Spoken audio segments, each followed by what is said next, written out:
O no se ha puesto un título a la charla, que no es una conferencia, sino una charla, pues porque realmente yo estaba pensando a ver un poco qué se podía hacer con en un acontecimiento como este, ¿no?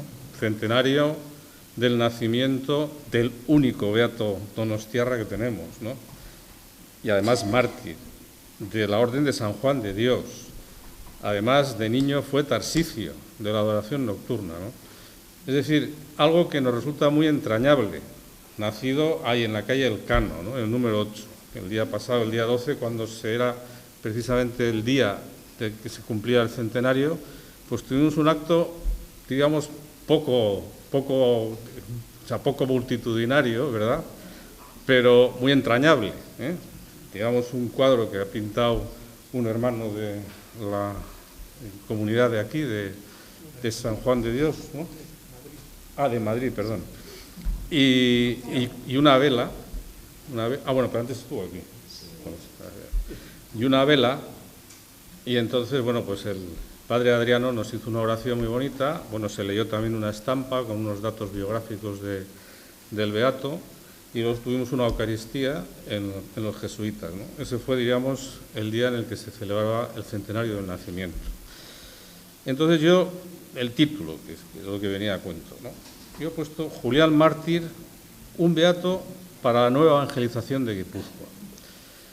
Y yo considero que es un beato apropiado para la nueva evangelización de Guipúzcoa porque en él se pueden encontrar, aunque alguna de las cosas a alguien le pueda resultar un poco chocante, pero en él se pueden encontrar también lo que se requiere, a mi juicio, previamente, para que en Guipúzcoa de alguna manera pudiéramos recuperar nuestras raíces cristianas que se han perdido desde hace mucho tiempo, ¿no?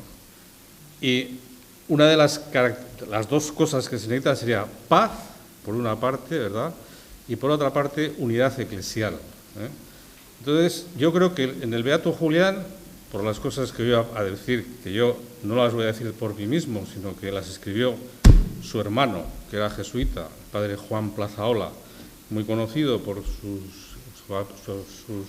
estudios sobre el arte, y además también pues ocupó cargos importantes en la Compañía de Jesús. Bueno, pues yo únicamente me voy a fijar en ello y en alguno de esos aspectos que podrían resultar, a alguno le podrá resultar chocante, creo yo que se puede de alguna forma encontrar un posible camino para, reflejándonos en una figura de estas características tan, diríamos, tan importante, ¿no?, y tan entrañable para nosotros, y por otra parte, que desde el punto de vista cristiano nos interpela mucho, ¿no? Porque, como decía hoy nuestro señor obispo, pues resulta que nosotros hoy día se vende, por así decirlo, nuestra fe, la vendemos por un plato de lentejas, ¿no? O sea, hay que decir que lo cambiamos lo fundamental por muy poco, ¿no? Entonces, dar la vida, que es lo que hace un mártir, ¿verdad?, por mantenerse firme en la fe, pues, y además después de las penalidades que tuvieron que pasar, pues es un ejemplo digno de tener en cuenta y de agradecer, ¿eh? Nosotros agradecemos a Dios que nos haya dado, por así decirlo, en esta tierra nuestra y en esta ciudad, ¿eh?, porque en esta tierra, ya hablaremos de Dios mediante en otra época, de la cantidad de santos, beatos, venerables, siervos de Dios, y beatificables que tenemos, ¿eh? O sea, y además, yo diría que innumerables, pero bueno, de los dos últimos siglos, por ejemplo. Entonces, eso tiene que servirnos a nosotros para, de alguna manera, recapacitar, ¿no? Es decir, ¿cuáles fueron, diríamos, los orígenes, o de dónde recibieron estas personas esa raigambre en la fe y esa fe tan fuerte, que les hacía, de alguna manera, vamos, que estaban dispuestos a dar lo que más valoramos, la vida, ¿verdad?, incluso por ser fieles, ¿no? Y eso es lo que nos tiene que servir a nosotros de reflexión. Digo que con haber dicho estas cosas, yo me doy por satisfecho, ¿eh? Luego, ahora ya vamos a ver lo que decimos del beato y a ver también pues cómo enfocamos las cuestiones, ¿no? Yo he hecho un esquema que es un poco largo, como casi siempre, pero procuraré que no sobrepase mucho el tiempo, en base a que al final sí que voy a leer una cosa que es, digamos, la crónica, por así decirlo, del martirio, ¿no? O sea, desde que están en la cárcel de San Antón hasta que lo llevan a Parajuellos del Jarama y lo fusilan, ¿no? Entonces, eso sí lo voy a leer porque yo lo puedo explicar, pero la lectura o la riqueza que puede tener de matices lo que está escrito, pues puede valer. Y luego haré una conclusión, es decir, que esto va a ser un poco lo que voy a hacer. Bueno, de datos biográficos y la educación cristiana. Él nace en una familia cristiana. Es hijo de Juan José Plazaola Ugalde, que era oriundo de Legazpi, de los Ferrones, de Legazpi, de Mirándola, del milagro ese de la Santa Cruz, que aquí algunos sabrá que pasó en el siglo XVI, y de María Juana Artola Jáuregui. El padre se dedicaba a la construcción, y la madre a las labores de la casa. La madre había nacido en un caserío de Astigarraba y el padre pues venía de allí, de Legazpi. Fueron, si no me equivoco, 10 hermanos. La mayor murió enseguida y luego quedaron 9. De esos 9 hermanos, aunque luego sale algún otro a relucir otra vez, la mayor de todas, María Jesús, fue mercedaria de la caridad. Luego está, ¿cómo se llama? Julián, que es hermano hospitalario. Está Juan, que fue jesuita, el Juan Plazaola, el autor del libro, aunque aquí, ¿cómo se llama?, utiliza un seudónimo, Juan de Legazpi, pero él es el autor del libro, Juan Plazaola, y que era como jesuita. Y luego tuvieron otro hermano, Pedro, aparte de los otros, pero otro hermano, Pedro, que estaba en el seminario de Vitoria. Es decir, yo estos datos lo digo porque el beato Julián nació en una familia guipuzcoana, donostiarra, de gran raigambre cristiana, en las cuales había una gran riqueza de vocaciones. Y entonces ese también puede ser otro de los aspectos que nos puede servir el beato Julián para pensar qué pasaba en las familias para que hubiera esta riqueza de vocaciones, qué pasaba en el entorno social, que a veces se da tanta poca importancia, para que socialmente también se valorara y se apreciara y no se despreciara, como pasa hoy día, estos valores cristianos que tenemos, ¿no? O sea que ese es un punto importante.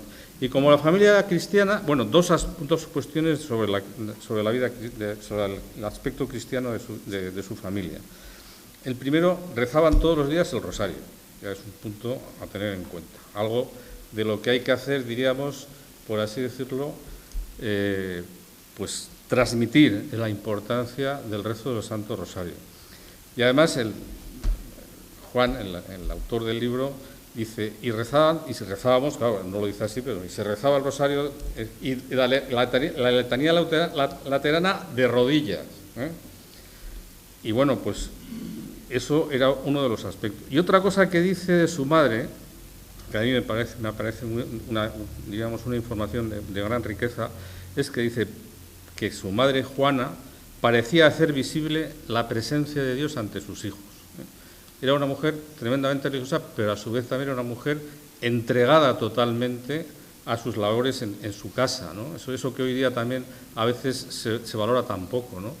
Pues la tarea de una madre como la madre Juana, su labor en la familia, su entrega a los hijos y su dedicación, pues, y su vida cristiana, porque era una mujer muy piadosa y muy religiosa, pues todo eso también es otro de los elementos claves para que, de alguna manera, digamos, bueno, si hubiera que hacer un listado para decir, bueno, ¿qué hay que hacer para que pues se recupere, por así decirlo, las raíces cristianas? Y bueno, pues este sería uno de los aspectos, ¿no? Cómo acercarnos, cómo atender a las familias para que esto ocurra así. Bueno, fue bautizado a los 3 días, el 15 de septiembre, en la iglesia de Santa María del Coro. Fue confirmado el 6 de octubre de 1919, o sea, cuando tenía 4 años, por el obispo de Vitoria, que entonces era el excelentísimo Monseñor Leopoldo Eijo y Garay. En 1924, a los 9 años, hace la primera comunión. Es decir, en una familia cristiana, lo que se hace cuanto antes, ¿verdad?, es lo que es más importante, que son los sacramentos, ¿verdad? Y el primero de todos, el bautismo, es el fundamental, porque hasta que no está bautizado un niño, ¿verdad?, no es hijo de Dios en plenitud, O sea, es decir, no participa de la vida divina, porque el pecado original se lo impide. Entonces, por ejemplo, que es una cosa que también hoy día pues parece como que tampoco se le da tanta importancia y no se inculca o no se dice con excesiva, es importante que la familia tenga unas prioridades. Y lo más importante en la vida de un cristiano son los sacramentos, la vida de los sacramentos. Y entonces, por eso, se hacían las cosas, y ahora las cosas que yo voy a decir, que alguien no las tome como crítica, pero puede parecer, pero no tengo ni la más mínima, la más mínima intención. O sea, hacían los sacramentos con el orden de la iniciación cristiana que viene del Catecismo de la Iglesia Católica. Bautismo, confirmación, Eucaristía. Él fue bautizado en 1915, confirmado en 1919 y la primera comunión la hace en 1924, que es el culmen, diríamos, de los sacramentos de la iniciación cristiana. Bien, en 1919 empezó en la escuela de párvulos que había en la calle Peñaflorida, una escuela municipal. Pero luego ya a los 8 años fue al Colegio de los Ángeles. El Colegio de los Ángeles, que está en la calle de San Juan, es el edificio en el que hoy día el Orfeón de Donostiarra ensaya. O sea, es decir, que si alguno ya sabe dónde ensaya el Orfeón de Donostiarra, sabrá en qué sitio nuestro beato estuvo estudiando con los hermanos de La Salle. Entró en la congregación de Tarsicios, que la pusieron en marcha estos hermanos de La Salle, que fue fundada en el año 1920 y que hoy día los Tarsicios de nuestra sección de la adoración nocturna tienen la bandera esa con la cual se inició la adoración nocturna, o sea, el turno de Tarsicios, ¿no? Después pasó a la congregación de San Estanislao y San Luis Gonzaga, que en San Sebastián la providencia divina ha sido muy generosa con nosotros, porque esa congregación la fundó nada más y nada menos que San Antonio María Claret, que estuvo por aquí en el año 1866, en el siglo XIX, supongo que como era confesor de Isabel II o provenía en el verano, no lo sé, pero podría ser. Y entonces, en un viaje de aquellos, aprovechó y fundó, entre otras cosas, en la parroquia de San Vicente, esta congregación mariana, ¿no? Fue cantor de la Escuela de Cantorum del colegio, fundada por Juan Muñoa, y aprendió el solfeo con don Vicente Garmendia, que era un coadjutor de San Vicente, de la iglesia de San Vicente. Y luego el que era el director del coro era don Celedonio Mújica, que era otro coadjutor. Yo en la última turno de la adoración que tuve, me encontré con unos boletines diocesanos de la diócesis de Vitoria, y había uno de 1943. No me lo pude llevar, bueno, lo hubiera devuelto, pero no me lo pude llevar porque tenía tal cantidad de polvo que no podía respirar. O sea, lo había subido con esto al ambón del esto y no podía ni leer las lecturas, entonces me lo tuve que quitar. Lo digo porque en ese boletín viene una relación de todos los sacerdotes que había en la diócesis en 1943. Y entonces, por ejemplo, no voy a decir exactamente el número, pero es muy aproximado. En el Buen Pastor había 22 sacerdotes, 16 en San Vicente, o sea, 15 o no sé cuántos en Santa María. Y en la iglesia que menos había 4 o 5, o sea, quiero decir, y en la diócesis había 1000 y pico, o sea, quiero decir que una cosa impresionante, ¿no? Bueno, pues de allí a aquí, Pues entonces tenemos que ir de aquí a allí, esa es la historia. Bueno, trabajo y vida social. A los 15 años dejó el colegio y empezó a trabajar. Empezó a trabajar de dependiente en un comercio al por mayor de tejidos, que estaba en la entonces llamada calle Isabel la Católica, que es ahora Reyes Católicos aquí. Yo la he conocido con el nombre de Isabel la Católica, de Coste. Yo soy un poco mayor y la conocí con ese nombre. Bueno, luego el comerciante o el dueño era Pedro Roberto Álvarez. Él, en su vida, diríamos, habitual, lo cuenta su madre, dice que solía ir los domingos por la tarde al monte y luego, bueno, si hacía buen tiempo, si hacía mal tiempo, se dedicaba a leer la vida de nuestro Señor Jesucristo. Y luego, después, a la última hora de la tarde, se solía ir al Centro Católico. El Centro Católico estaba en la calle Guetaria, que es donde ahora está yo creo que es la empresa de Safremap de seguros, que eso lo hemos conocido, yo lo he conocido también como un local, de alguna manera, eclesiástico de la Iglesia, ¿no?, de la Acción Católica o algo así, ¿no?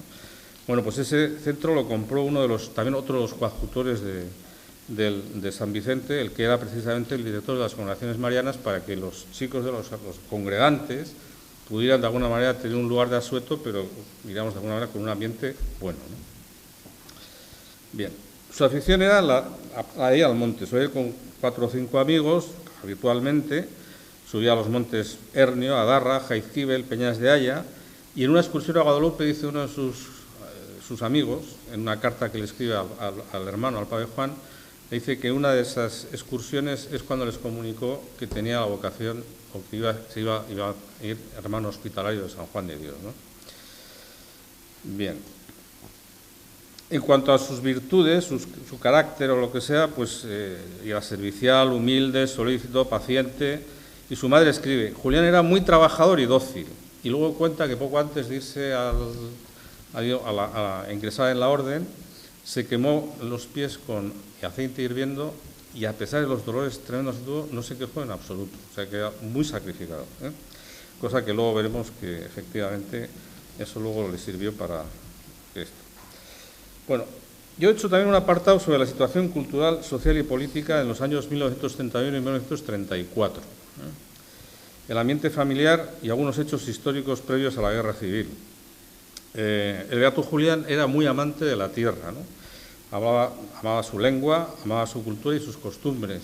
Él en su casa, en la casa hablaban en euskera, pero pues, como toda la culturalización de aquella época era en castellano, pues entonces la gente no se alfabetizaba en euskera, ¿no? Entonces él, pues algunos, y él entre otros, hacían el esfuerzo y estudiaban la gramática de Arturo Campión, esa que el nor, nor y nor, que más de uno de aquí habrá aprendido también, yo también, entre otros, y eso pues es una cosa que él hacía porque tenía un amor a su lengua y a su cultura y a sus costumbres. El hermano mayor, Andrés, estaba comprometido en política y pertenecía al PNV, al Partido Nacionalista Vasco, y posteriormente luego en la guerra tomó parte también en ello. La hermana María Jesús había ingresado en la Congregación de Mercedarias de la Caridad. Pedro, ya hemos dicho, estudiaba en el Seminario de Vitoria y Juan en la Escuela Apostólica de Javier de la Compañía de Jesús. El 17 de agosto de 1930 tuvo lugar el llamado Pacto de San Sebastián, que fue a muy pocos metros de la casa de donde había nacido el beato Julián, que fue lo que trajo la Segunda República. Bien. El hermano Juan Plazaola hace una reflexión en el libro, es al final, pero yo la pongo ahora para luego, hablar ya de lo que es, digamos, su ingreso en la orden, bueno, su vocación, su ingreso en la orden y luego los detalles que pasaron allí en Cienpozuelos y luego ya finalmente vendrá como traca final la persecución, ¿no? El padre Juan, claro, él se encontró, como tantos nos hemos encontrado, aquí una sociedad dividida, pero entonces era una división todavía mucho más grande, ¿no? Entonces, él hace una reflexión de 2 acontecimientos que ocurren a 2 de sus hermanos. Uno a la monja, María Jesús, y la otra a Julián, ¿no? Perdón, y otra a Ander, al hermano mayor, que estaba metido en política. Entonces, la hermana María Jesús, más o menos en la época, ya había empezado la guerra civil y entonces ya también estaba la persecución religiosa de lo más desatada, estaba entonces en Tarancón. Y estando en Tarancón, en el colegio, pues como en todos los centros religiosos o lo que sea, pues continuamente les incordiaban, les querían quitar, bueno, lo que sea, ¿no?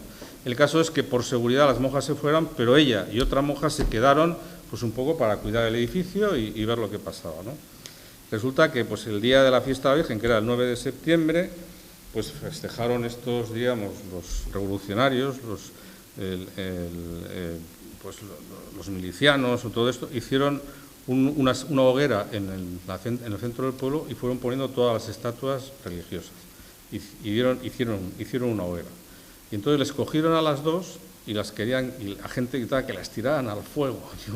Yo cuando leo las cosas que estoy leyendo, cuando he leído estas cosas, yo me quedo alucinado, ¿eh? O sea, quiero decir, lo digo en serio, me parece que es alucinante. O sea, ¿a qué grado, digamos, de perversión se puede llegar para 2 monjas, 2 mujeres que están indefensas totalmente, esté un populacho de gente, ¿eh? Qué valentía, ¿no?, pidiendo que las tiren al fuego. O sea, yo La verdad es que alucino, ¿no? Entonces, resulta que no les tiraron al final. Pero al día siguiente les fueron a buscar los milicianos para fusilarlas. Y las subieron a una especie de monte y las pusieron allí. Y cuando les iban ya, les pusieron de espalda, las dos monjas estaban abrazadas, ya estaban dispuestas a morir.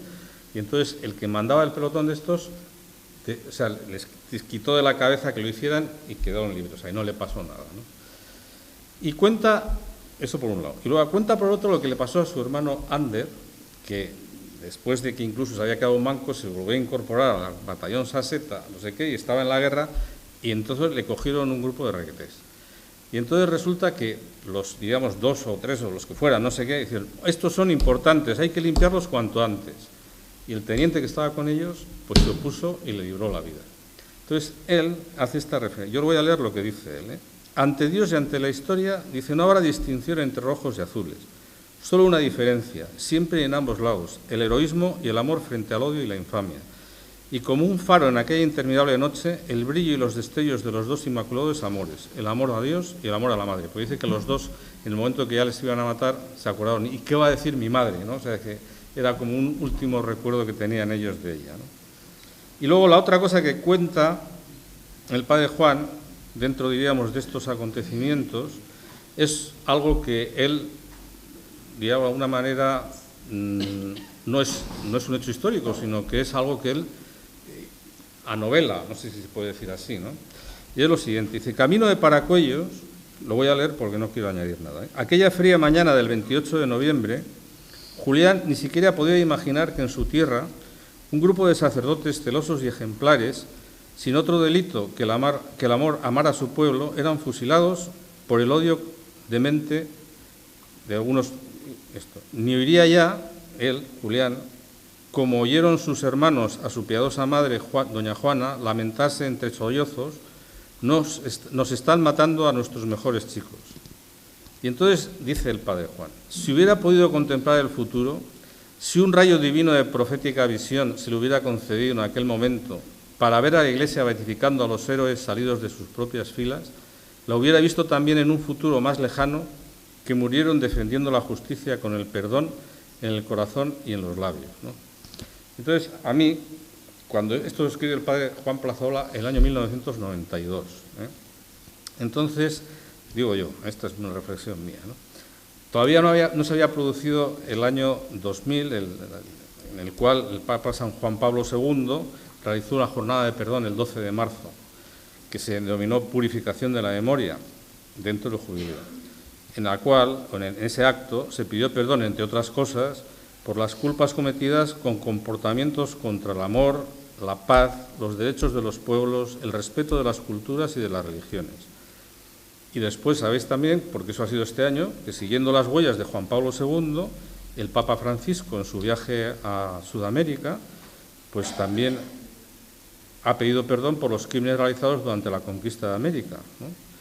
Dice, y para ser justos, recuerda a millares de sacerdotes, obispos que se opusieron fuertemente a la lógica de la espada con la fuerza de la cruz. Bueno, y luego ya, por esto ya culmino no la charla, pero acabo este comentario. También en el año 2015 ha sido beatificado Óscar Romero, al que, según se dijo, lo habían matado por apoyar el marxismo o la teología de la liberación, pero fue matado por otros católicos, ¿eh? Es decir, esto es simplemente, yo lo dejo caer, ¿eh? O sea, no tiene ningún es un hecho real, ¿no? Y en la intención o ese rayo divino de la profética visión en la que proponía o decía de alguna manera el padre Juan que a lo mejor en un tiempo más lejano de estas beatificaciones se verán otras beatificaciones. Y ahora ya volvemos al beato, a una vocación singular que es la espiritualidad de la orden hospitalaria, ¿eh? Y aquí tenemos varios hermanos de la orden hospitalaria a la cual yo le tengo un aprecio singular, ¿no? Y una amistad especial con el hermano Matías, que es el que me abrió los ojos en relación a esta maravillosa orden hospitalaria, ¿no? Él hacia los 16 años comenzó a sentir su vocación religiosa. Entonces él tenía como confidente a esa hermana María Jesús, que era ¿cómo se llama?, mercedaria de la caridad. Y le manda una carta. Y entonces la hermana le contesta, pero para disuadirle. porque dice, no sabe, la carta está fechada el 11 de mayo de 1931, perdón, no sé cuándo está fechada la fecha, le cuenta los acontecimientos de la quema de conventos que se produjeron a raíz de la proclamación de la República el día 11 de mayo de 1931. Para disuadir, le dice, las cosas están muy mal.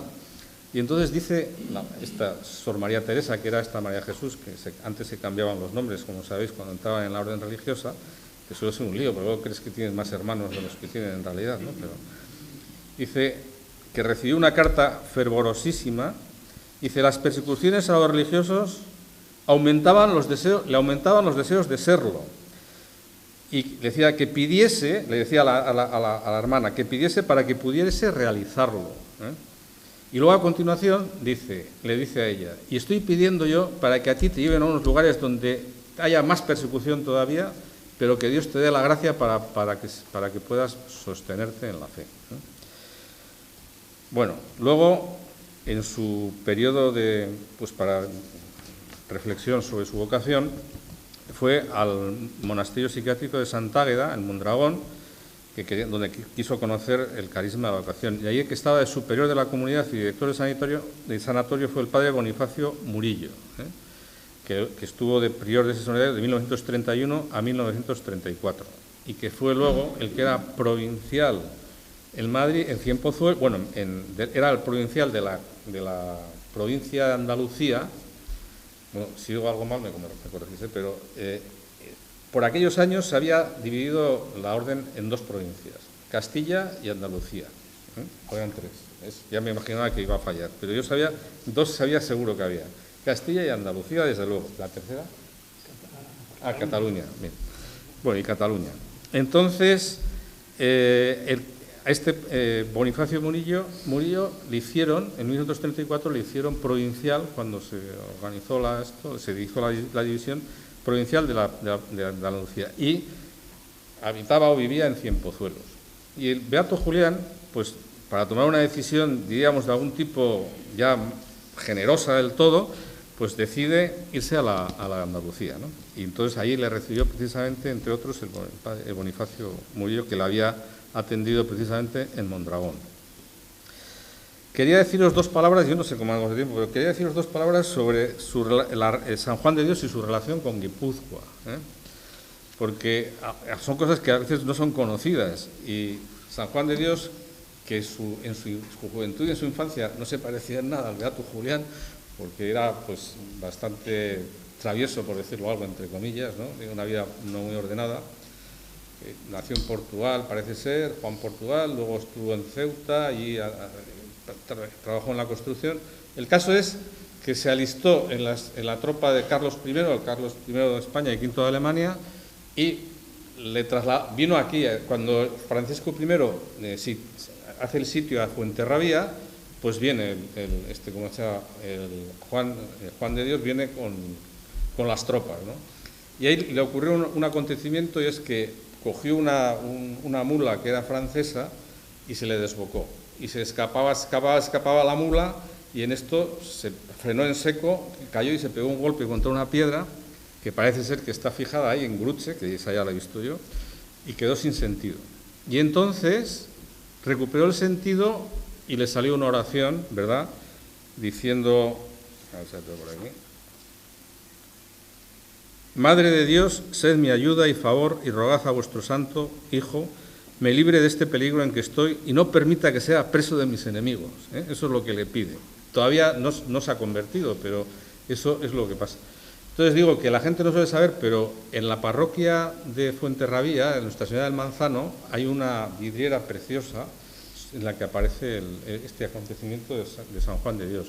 Pero hay otro que todavía es mucho más llamativo y que nadie lo suele saber. Es decir, cuando entréis en Fuenterrabía por la carretera del aeropuerto, ya es una plaza, y en esa plaza veréis que hay un caballo súper enorme, muy desproporcionado, y veréis también que está ahí la Virgen, está uno caído en el suelo y está la Virgen, ¿no? La gente suele creer que es San Ignacio, pero es San Juan de Dios, ¿eh? Eso es una estatua conmemorativa de este hecho que os acabo de contar, ¿eh? Bueno, el caso es que a San Juan de Dios le convierte San Juan de Ávila, ¿eh? Y además se convierte el día de San Sebastián, o sea, digo, para que veáis la relación que podemos tener entre, aunque sean estas son muy accidentales. Y os voy a leer algunas de las frases de San Juan de Dios para, pues, de alguna manera, por dar a conocer un poco digamos, el carisma espiritual, ¿no? Uno que es el lema hospitalario es por los cuerpos a las almas, que es el que refleja para mí mejor las palabras aquellas: cuando lo hicisteis con uno de estos mis hermanos más pequeños, a mí me lo hicisteis. Porque el carisma que tienen los hermanos hospitalarios de San Juan de Dios, a raíz de lo que él hizo, porque claro, no lo he contado, pero lo digo muy rápidamente. Le toman por loco cuando se convierte, porque hace cosas así que parecen extrañas, lo toman por loco y lo ingresan en un psiquiátrico de los que había en aquella época en Granada. Y él se quejaba de lo mal que trataban a los locos. Entonces, posteriormente, luego San Juan de Ávila parece ser que le mandó a ¿cómo se llama?, al Santuario de Guadalupe, que ahí había digamos, pues un centro donde también atendían, y ahí es donde él debió aprender bastantes técnicas de esto, y luego es el que las aplicó a todos los centros hospitalarios que él hizo, ¿no? Bueno, alguna otra frase: haceos bien a vosotros mismos dando limosna a los pobres. Dicen, cuando hacéis limosna no le hacéis un bien al pobre, si os hacéis a vosotros mismos. Dice, si consideréis lo grande que es la misericordia de Dios, nunca dejaréis de hacer el bien mientras pudieseis. Dice, no hallo mejor remedio ni consuelo para cuando me hallo apasionado que es mirar y contemplar a Jesús crucificado, ¿no? Bueno, pues todas estas cosas y otras más son las que a Julián de alguna manera le impactaron y le enamoraron de la orden hospitalaria, ¿no? Sí que voy a decir, aunque sea muy rápidamente, pero cuando Julián le dice a su madre que quiere ser hermano hospitalario, lo primero que le dice: ¿por qué no te das jesuita como tu hermano? Dice, porque no tengo vocación de jesuita. Y dice, pues mira, prefiero verte encerrado con los, ¿cómo se llama?, con los cartujos, antes que estar en un manicomio. Eso es lo que le dice. Y sin embargo, pues bueno, pues es difícil de entender, es difícil de entender. Luego ya saldrá algún tema, ¿no? Ingresa en el santuario de Cienpozuelos, que lo había fundado también San Benito Beni. San Benito Beni había fundado el sanatorio de Mondragón, que era un balneario donde lo habían matado a Cánovas del Castillo, y también fundó en Cienpozuelos. En 1934 la comunidad de Cienpozuelos contaba con 82 religiosos. Eso lo he visto en una página web, porque unos hablan de 90, otros 80 y tantos, 82. Entre postulantes, novicios y profesos. Y como no voy a tener mucho tiempo, lo digo, yo he contado el número porque me he hecho el cálculo de todos, desde los que había hasta los que quedaron, ¿no? Y había, ¿cómo se llama?, 82 y quedaron 42. Es decir, que 40 se fueron por el camino. No todos murieron, pero casi todos, O sea, en realidad los mártires de Paracuellos fueron 22, pero luego otros mártires también en otros sitios, ¿no? Pero también en Cienpozuelos mataron varios. Luego a los 7 colombianos que les habían liberado para que se fueran, pues el embajador, digamos, de Colombia les busca un salvoconducto para ir a Barcelona y les cogen los de la FAI y al día siguiente de la mañana los fusilan. O sea, hay que decir que ni siendo extranjeros les valió la... Bien, el 82 religiosos, estaba de provincial Bonifacio Murillo, el prior era Guillermo Llop y el maestro novicio es Juan Adradas. Constaba de 16 edificaciones, el centro, y trataban a más de 1.100 enfermos. Julián tomó el hábito el 7 de septiembre de 1934, 5 días antes de cumplir los 19 años. Y en aquellos novicios, el padre digo porque esto está todo vinculado luego con el tema del martirio, ¿no? El padre Juan Andradas les inculcó la devoción a los misterios dolorosos, tanto de la Pasión de Cristo como de la Virgen Dolorosa. Y él mandó a un escultor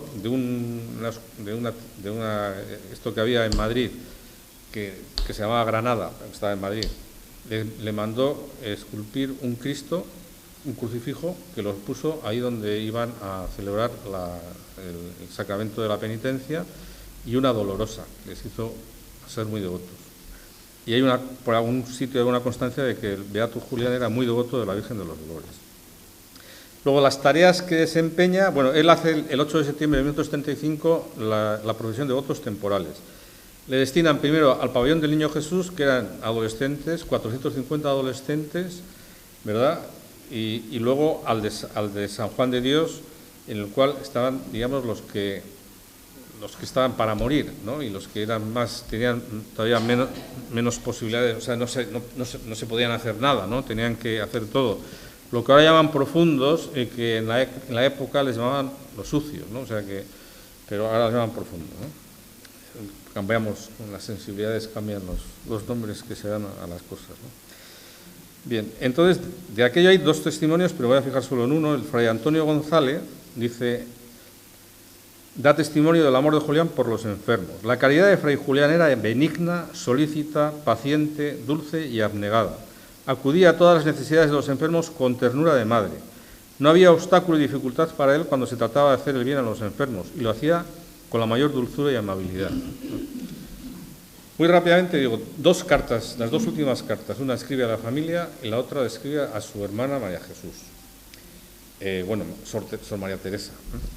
La de la familia, luego muy rápidamente también, tiene como unas 7 menciones en la Eucaristía. Tiene una gran devoción a la Eucaristía. Habla de la misa, del día del Corpus, luego habla del corazón de Jesús, la novena del corazón de Jesús, la procesión del Corpus, habla de los 15 minutos de Jesús sacramentado, incluso finaliza la carta diciendo: no se olviden ante Jesús sacramentado. Y en esa carta, que está escrita el 23 de junio, o sea, 3 semanas antes de que se desencadenara la rebelión militar o el alzamiento militar, y de paso, ¿verdad?, ¿cómo se llama?, el recrudecimiento de la persecución religiosa, dice: dice, aquí estamos todos muy bien y muy contentos, les dice a la familia. No sé si era por tranquilizarles o simplemente porque realmente entonces no percibían nada, ¿no? Y en la que le escribe a su hermana María Teresa, le escribió, le dice, le mandó la vida de los mártires de la Orden de San Juan de Dios en América y Filipinas, y le decía que su mayor felicidad, la de Julián, y dicha sería imitarles, dice, derramando hasta la última gota de su sangre para acelerar el reinado del corazón de Jesús. Bien, y entonces ya entramos en el caso de la comunidad de Cienpozuelos. Yo no sé qué hora es. ¿Qué tenemos? Menos cuarto. ¿Hasta cuándo? ¿Cuarto de hora? Sí. Va. Bueno, pues entonces, en cuanto, diríamos, enseguida en Cienpozuelos pasó a ser gobernado por los extremistas más radicales, entonces se profanó el cementerio. Digo, para situarnos un poco en el ambiente que se produce en aquellos momentos. Arrancan las placas del Sagrado Corazón de Jesús que había en algunas casas por lo menos. La Casa del Pueblo impide toda manifestación cristiana. Se impide la enseñanza de catequesis a los niños.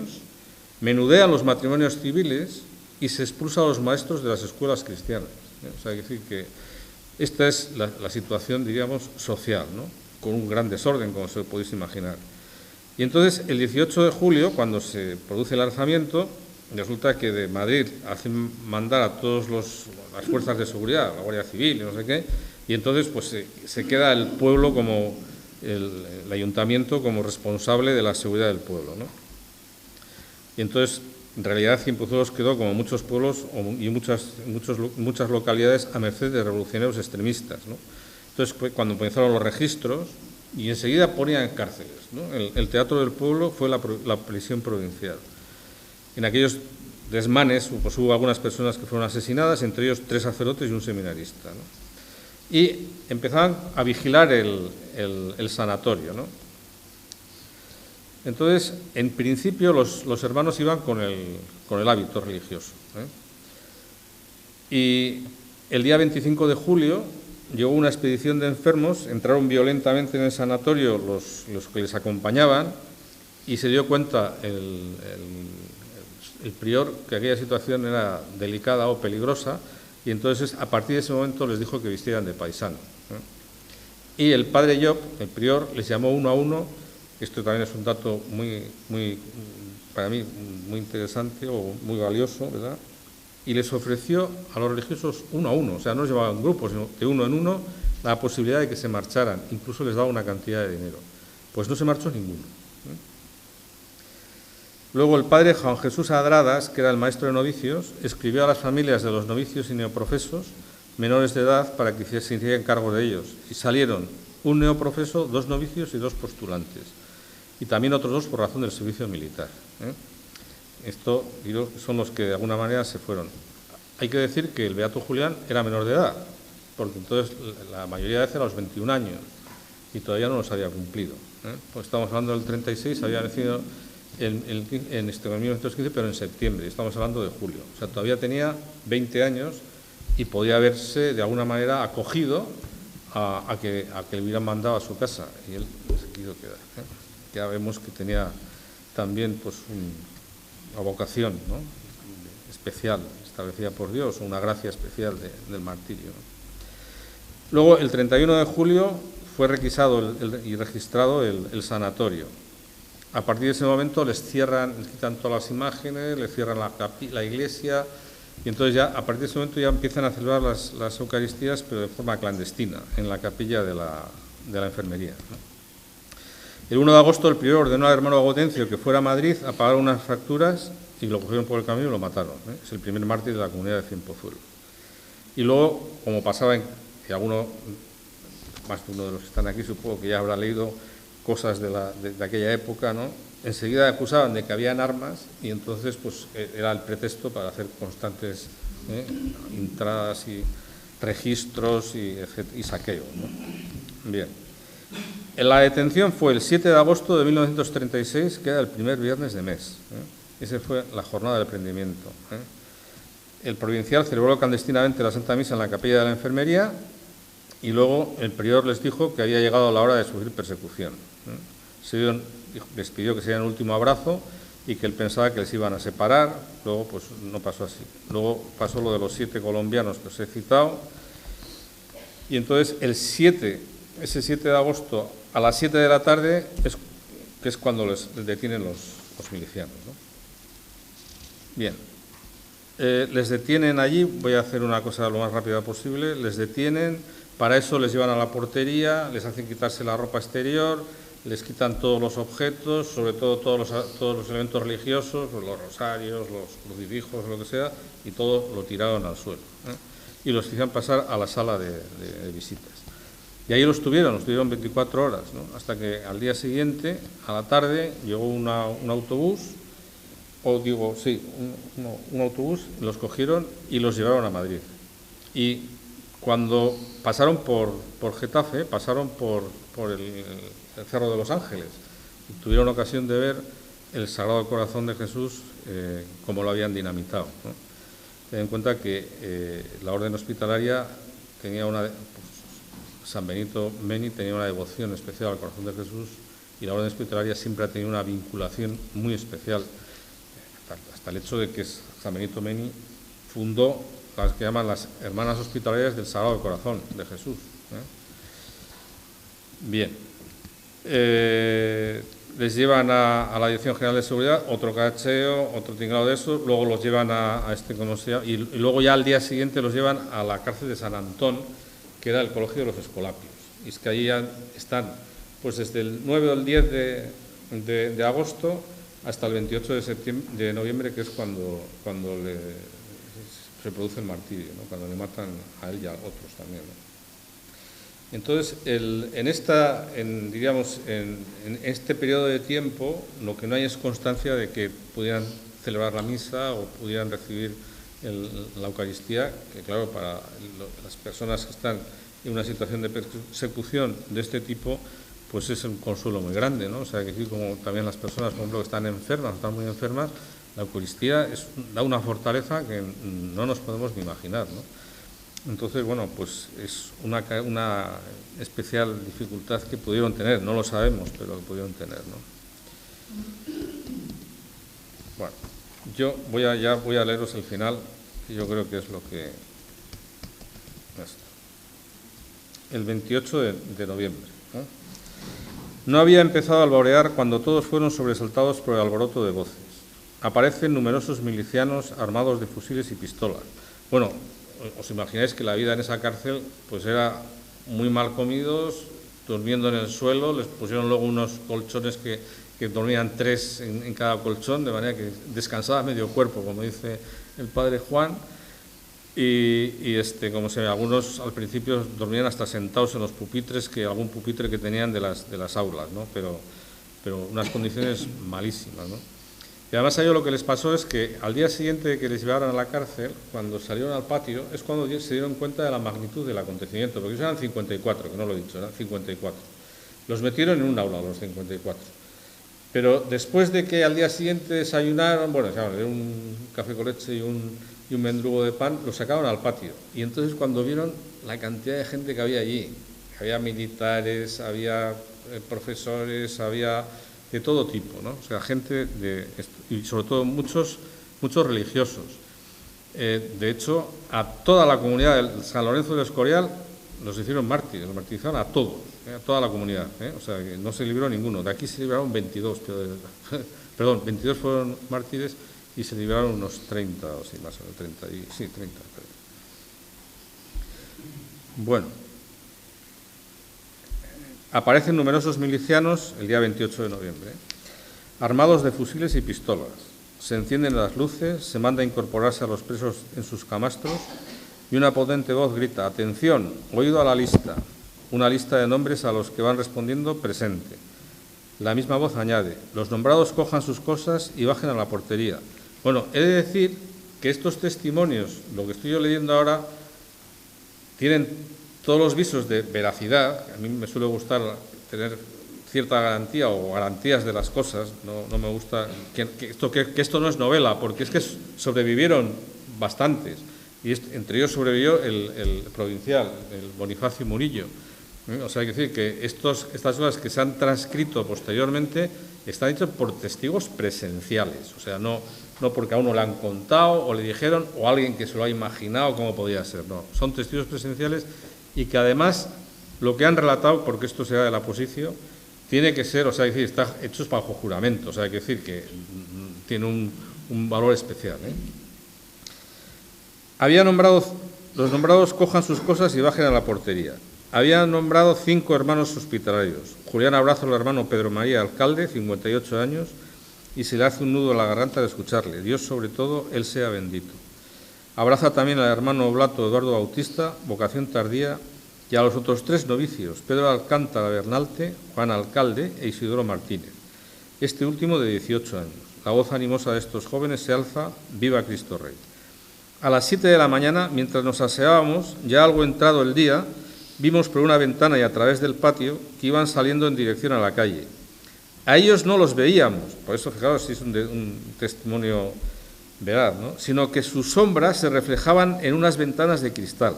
Vimos que salían con la cabeza baja, las manos atrás y, Dios santo, sin equipaje, contará uno de los supervivientes. A las 8 de la mañana se presentía inminente una nueva expedición. El pánico se apoderó de muchos presos en las galerías. Todos procuraban arreglar sus conciencias y confesarse con sacerdotes que estaban en las mismas condiciones. Poco antes de las 9 se repitió la escena. Aparecen en las aulas milicianos y se escucha la misma orden. «Atención, oído a la lista. Julián Plazaola, presente». Fray Joaquín Villanueva cuenta que cuando le nombraron a Julián para fusilar, se despidió de los hermanos que quedaban en la cárcel y salió con mucho ánimo y alegría para el martirio. Otro superviviente, Fray Esteban Toyos, nos dice que Julián iba tranquilo, con su sonrisa habitual de ángel, ni un momento perdió la paz. Una lista de 113, de los que 11 son hermanos de San Juan de Dios. Hay también muchos de los agustinos del Escorial. Entre los hermanos de la comunidad de Cienpozuelos está el hermano Lázaro Mújica, lo hemos citado antes, que a los 69 años y después de haber servido a los enfermos durante medio siglo, no pudo reprimir el llanto en el momento de dar a sus hermanos el último abrazo. Lázaro Mújica, de Idiazábal, este año se ha celebrado rápidamente el centenario de un famoso párroco de Idiazábal, no voy a decir bien el nombre seguro, Mauricio Luzuriaga, centenario de la muerte, me parece que es, y que por su, digamos, su intervención, su labor de apostólica en el pueblo, pues promovió muchas vocaciones, entre otras parece ser que el beato Lázaro Mújica, el cual pues primero trabajó en el caserío, después estuvo trabajando en una de cantero y había hecho un poco de dinero y se lo robaron.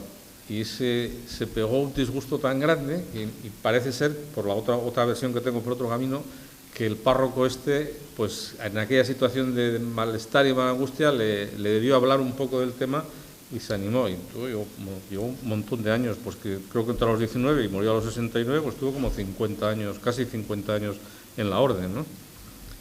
Bueno, se despidieron hasta el cielo. Es el adiós que se repite más veces. Ánimo, Dios nos espera. Exclamaciones como esta desconcertaban a los mismos milicianos. Aquella paz y serenidad ante la muerte era un testimonio de que Cristo vive. En esta segunda expedición de la muerte del 28 de noviembre iban el prior de la comunidad de Cienpozuelos, padre Guillermo Lloc, y el maestro de novicios, Juan José Adradas. Ambos dirigen palabras de ánimo y esperanza a sus hermanos. El padre Adradas repite sin cesar: ánimo, no acobardarse, Dios nos espera. 11 grandes autobuses de 2 pisos se detienen a 2 kilómetros del pueblo de Paracuellos del Jarama.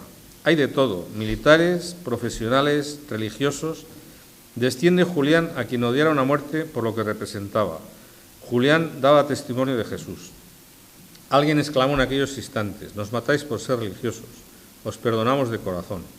Se escucharon gritos de viva Cristo Rey y también de viva España. No tenemos noticia de que Julián dijera o gritara algo, más bien cabe pensar que al modo de San Juan de Dios, que en sus cartas escribió: siempre muriendo, pero callando y en Dios esperando, se uniría al Calvario de la cruz. De esta manera, perdonando a sus verdugos como Cristo en el Calvario, fue fusilado Juan y los hermanos de San Juan de Dios por el solo hecho de su fe hacia el mediodía, por el hecho de su fe. Fueron matados hacia el mediodía de aquel 28 de noviembre de 1936. Los demás, los que quedaban 38, fueron trasladados a la cárcel de Alcalá de Henares. 2 días más tarde, 6 serían también llevados a Paracuellos del Jarama y serían fusilados. Así que de los 54 apresados quedaron 32. Y en Cienpozuelos, según mis cálculos, 10. Total 42. Es decir, de 82 quedaron 42. Y un religioso que fue testigo de la heroica muerte de Julián escribió una carta de consuelo a su madre: usted debe sentirse dichosa de que el Señor le haya dado un hijo tan bueno que ha merecido la palma del martirio. Bueno, yo para terminar, voy a leer un texto del Apocalipsis que me parecía que era un texto muy apropiado. Por cierto,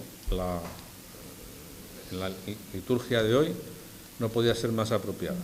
A la lectura del Antiguo Testamento, la del Nuevo y el Evangelio hacían mención expresamente a lo nuclear de la entrega de Jesucristo en la redención por nosotros, de las guerras que se producen por no sé qué y de la persecución a la justicia. O sea, una cosa, impresionante. Bueno, pues esto, ¿verdad? Yo lo he resumido de esta manera, ¿no? La gloria de Dios y el reinado de Cristo en el mundo fueron el ideal y la suprema aspiración de Julián toda su vida. Suspiraba por el martirio para conseguir tales ideales. La Eucaristía es el memorial de la muerte y resurrección del Señor. Los mártires participan de un modo particular en la pasión y muerte de Cristo, más que nadie, ¿no?, diría yo. El Evangelio nos muestra que para llegar a la gloria hay que pasar por la pasión, por per crucem ad lucem, ¿no? Bien, hoy, en el centenario de la muerte del beato Julián de Plazaola, nos unimos a la muchedumbre imposible de contar, este es el texto del Apocalipsis, formada por gente de todas las naciones, familias, pueblos y lenguas. Estaban de en pie ante el trono y delante del Cordero, vestidos con túnicas blancas. Llevaban palmas en la mano y exclamaban con voz potente: la salvación viene de nuestro Dios, que está sentado en el trono y del Cordero. Y uno de los ancianos me preguntó: ¿quiénes son y de dónde vienen los que están revestidos de túnicas blancas? Yo le respondí: tú lo sabes, Señor. Y él me dijo: estos son los que vienen de la gran tribulación. Ellos han lavado sus vestiduras y las han blanqueado en la sangre del Cordero. Así.